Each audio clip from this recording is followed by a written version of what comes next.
The legend lives on from the Chippewa on down of the big lake they call Gitchagumi. The lake, it is said, never gives up her dead when the skies of November turn gloomy.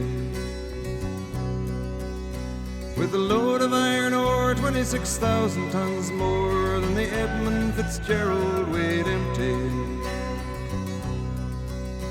That good ship and true was a bone to be chewed when the gales of November came early. The ship was the pride of the American side, coming back from some mill in Wisconsin. As the big freighters go, it was bigger than most, with a crew and good captain well seasoned, concluding some terms with a couple of steel firms when they left fully loaded for Cleveland. Then later that night when the ship's bell rang, could it be the north wind they'd been feeling?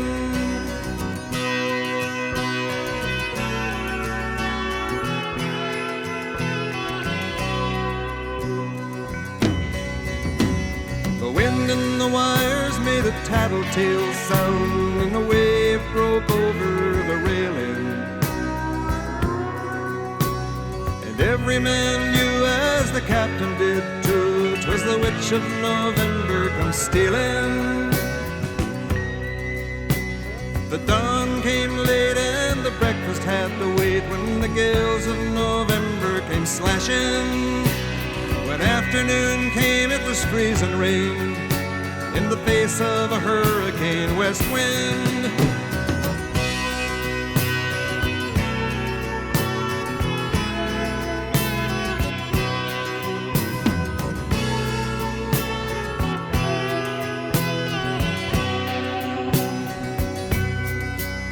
When supper time came, the old cook came on deck saying, "Fellas, it's too rough to feed you." At 7 p.m. a main hatchway caved in. He said, "Fellas, it's been good to know ya." The captain wired in, he had water coming in, and the good ship and crew was in peril. And later that night, when his lights went out of sight, came the wreck of the Edmund Fitzgerald.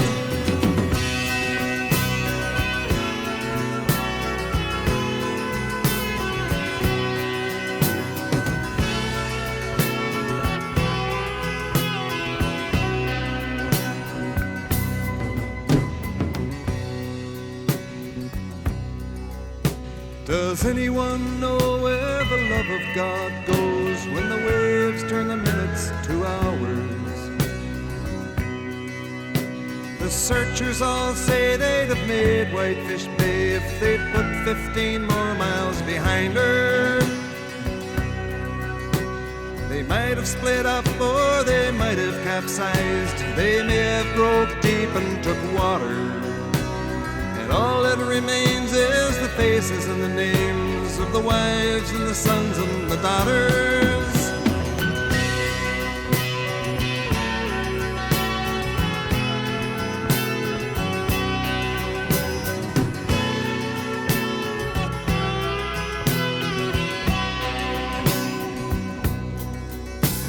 Lake Huron rolls, Superior sings in the rooms of her ice-water mansion.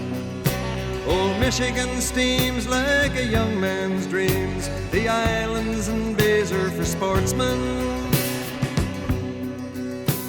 And farther below, Lake Ontario takes in what Lake Erie can send her. And the iron boats go, as the mariners all know, with the gales of November remembered.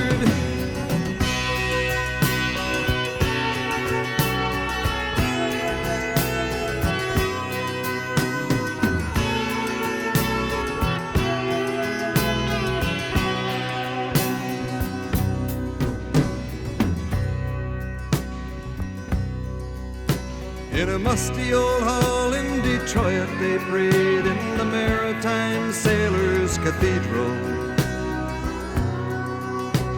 The church bell chimed till it rang 29 times for each man on the Edmund Fitzgerald. The legend lives on from the Chippewa on down of the big lake they call Gitchagumi. Superior, they said, never gives up her dead when the gales of November come early.